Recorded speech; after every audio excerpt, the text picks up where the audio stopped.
Hi there, and welcome to my video today. I'm so happy to have you here. I'm going to do a mixed media piece, and if you enjoy watching this video, feel free to go onto my channel. There's so many videos just like this that show you how I create something from beginning to end.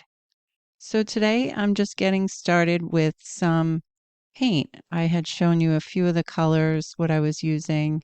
I believe there's Payne's gray, some turquoise, teal blue, and I use gesso to kind of lighten them up. And I'm just applying this with a palette knife because it kind of gives some texture, and also it's just kind of fun. It's kind of fun putting paint down with a palette knife. You just kind of smush it around and see what happens. So at this point, I'm not really thinking too much about what I'm doing. I'm just kind of creating some color, some objects, and just putting it down to see what shows up. So the next part, I am adding some collage papers. I'm using some liquid satin medium. I use Liquitex. And these papers I actually created with my jelly plate. I just used a stencil and added some pink paint and peeled it up, and there it was. That is on deli paper, so that's a little more translucent. This piece of paper is actually rice paper, and I just started using it. I really love the texture of it. It's still a little translucent, but it has a little more tooth to it, which is kind of nice. It feels like regular paper. And then this is just another deli print on rice paper. So again, I'm using the satin Liquitex medium just to put it down, just kind of getting some textures down and color and just having fun. So this is a similar color to the paper in the corner. I wanted to kind of bring more of that color in so it didn't seem so out of place.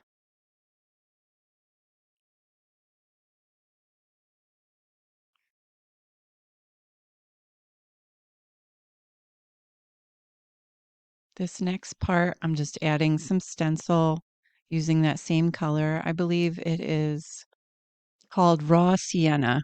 It is similar to the burnt sienna, but it's a little more orange. And I added some gesso, white gesso to it to kind of lighten it up. So here again, just using the stencil to create some patterns in that same color with the white gesso and the raw sienna. Just kind of moving it around with different things. I was using that finger dauber, and now just moving on to paintbrushes. Here's a stamp that I really love. I'm using the Stays On ink. This is actually ink, not paint. So as soon as you put it down on any substrate, it's basically permanent, especially your fingers. So keep that in mind. This next color is one of my favorites. It's so simple and versatile. It's called Raw Umber. So you can use it and add a little white. It'll make it a little bit of a beige gray. And if you add a little pink, it kind of makes like this creamy pink color. Really nice. So just going back in with the stamps, creating all different kinds of layers. This is one of my favorite stamps. It's just a circle with a lot of lines. And I wanted to add a little more color into the piece, bring the pink back around. Just trying to start connecting like the different areas and bringing it all together. And none of this is really planned out. It's just kind of what feels right, what looks good to me, what do I like. And here is my bird that I'm using for the focal point. This I printed out on my inkjet printer, just on some deli paper. And it came a little translucent, which is nice, but I did print it on um, full power, so it's pretty dark.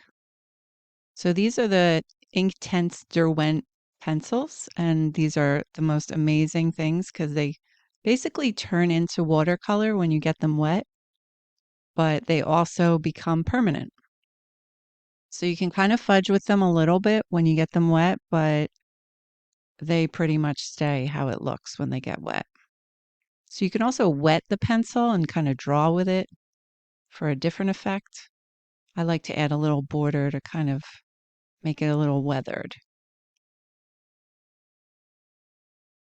Now I'm just going back in with my Posca paint pen, my favorite kind of finishing piece, just doing little marks, adding some dots and lines, kind of bringing out some of the objects in the background.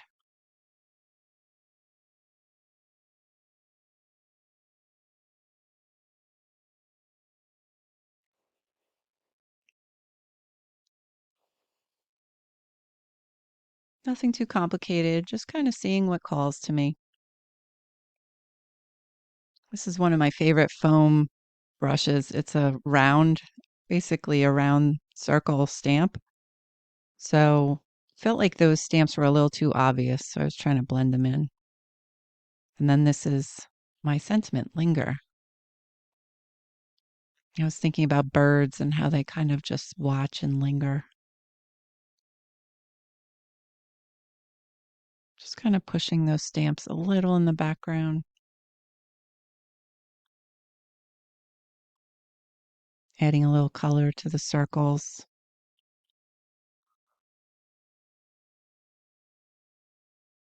And then I just felt like I wanted to add a little something to the top of the bird. And there he is, his little crown. I'm just using a glue stick because I wanted to be able to move it around a little to figure out where I wanted to place it. That's always a tricky thing, getting it down without making it a smudgy mess because it is an inkjet print. And then I'm just adding a little heart. And that is the final product. Just a fun piece to make, all these little details, all the different layers. I hope you enjoyed watching this. I really enjoyed making it for you and creating. I hope if you enjoyed this, you will take a look at my other videos. I'll post a few here, and I hope to see you soon. Have a great day.